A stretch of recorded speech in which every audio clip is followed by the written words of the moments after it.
Good morning all of you. Myself Raj Bahadur Singh राजावर।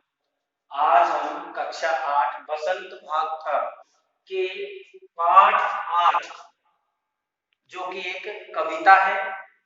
यह सबसे कठिन समय नहीं है, कविता का नाम। और इसकी जो कवित्री है जया जाटवानी। तो जया जाटवानी ने ये जो कविता लिखी है कि यह सबसे कठिन समय नहीं है, इसमें यही बताया है कि अभी हमें क्या करना चाहिए, समय की परवाह नहीं करनी चाहिए कि समय हमारे अनुरूप है या नहीं है। हमें तो केवल और केवल पथ पर निरंतर आगे बढ़ते रहना चाहिए। समय की परवाह किए बिना पथ पर निरंतर आगे बढ़ता रहना चाहिए। यही संदेश, यह सबसे कठिन समय नहीं है, कविता का है। यही संदेश है कि हमें समय की परवाह किए बिना ही हमारे रास्ते पर हमें निरंतर आगे बढ़ना चाहिए। यही इस कविता की मूल संवेदना है। देखते हैं कि हमें समय की परवाह किए बिना क्यों निरंतर आगे बढ़ना चाहिए। यह समय सबसे कठिन क्यों नहीं है, इसके उपलक्ष्य में जया जाटवानी जो कि कवित्री हैं, उन्होंने कुछ तर्क दिए हैं जिन्हें मैंने आपके सामने लिखा है। नंबर फर्स्ट, चिड़िया अपनी चोंच में तिनका दबाकर उड़ने के लिए तैयार है। चिड़िया आज भी अपनी चोंच में तिनका दबाकर उड़ने के लिए तैयार है। चिड़िया क्यों तिनका दबा रही है? कहने का उद्देश्य यह है कि चिड़िया आज भी घोंसला बनाने के लिए तिनकों को इकट्ठा करती है। वो तिनके लेकर के जाती है, एक एक तिनके को लेकर के, और वो आज भी क्या करती है, आज भी तिनका इकट्ठा करती है ताकि वो अपना घोंसला बना सके और अपने बच्चों को और अपने अंडों की सुरक्षा कर सके। जब चिड़िया ये मान रही है कि अभी कठिन समय नहीं है, तो फिर हम क्यों माने।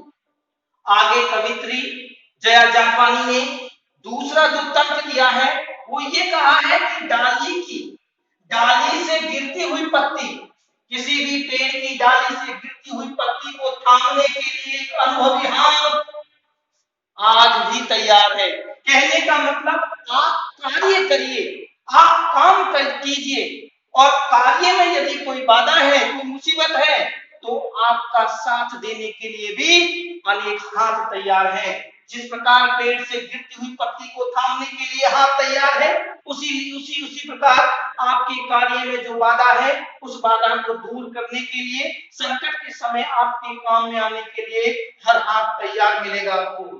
और तीसरा जो तर्क दिया है, एक रेलगाड़ी अभी भी गंतव्य स्थान को जाती है। आपने देखा होगा एक रेलगाड़ी एक स्थान से दूसरे स्थान को पहले भी जाती थी और आज भी जाती है।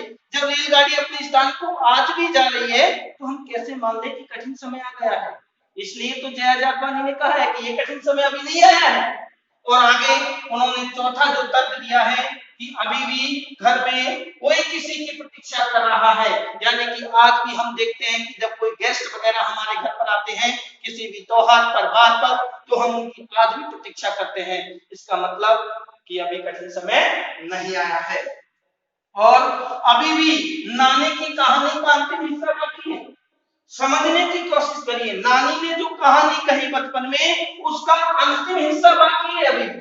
अभी भी अंतिम हिस्सा क्या है और बाकी है। हो सकता है कि इस अंतिम हिस्से को पढ़ करके तुम्हें ये पता लग जाए कि ये कठिन समय नहीं आया है।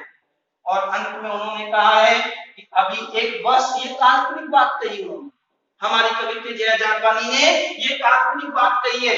कौन सी?